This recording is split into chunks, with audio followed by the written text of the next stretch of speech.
Salut, chers amis. Où est le lien entre notre guide intérieur et le fétiche dent familial?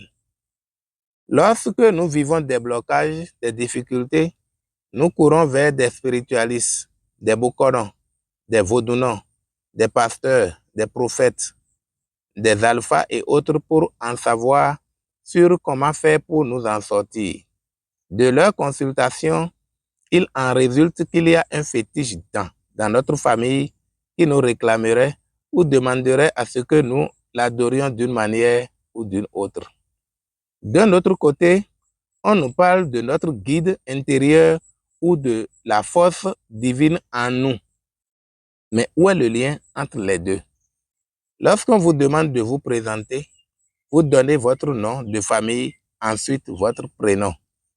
Le nom de famille indique qu'il y a des choses de cette famille qui sont directement liées à votre chemin de vie. Le prénom indique votre vie particulière, votre vie spécifique, la vie personnelle que vous êtes venu développer. Ce qui se passe est que lorsque les difficultés sont liées à votre famille, vous allez entendre le fétiche dent familial. Les références paternelles ou maternelles indiquent de quel côté se situent les causes de votre blocage.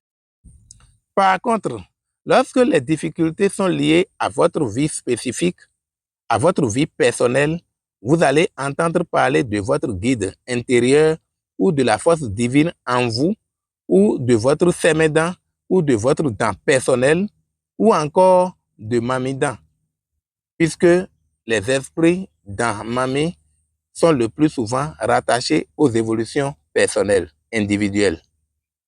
Maintenant, quand vous tombez sur quelqu'un qui n'a de connaissances que dans le domaine de fétiche dent familial, il ne vous verra que ça.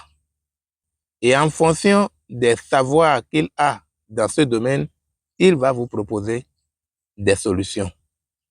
Et c'est pareil pour quelqu'un qui n'a de connaissances que dans le domaine de guide intérieur ou de force divine personnelle ou de sémédent ou de temps particulier ou encore de mamidan si vous voulez.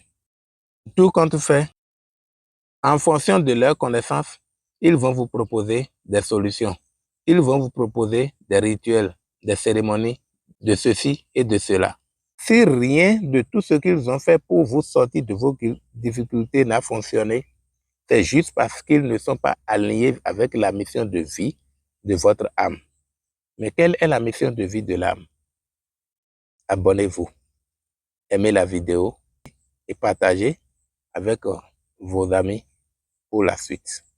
Merci.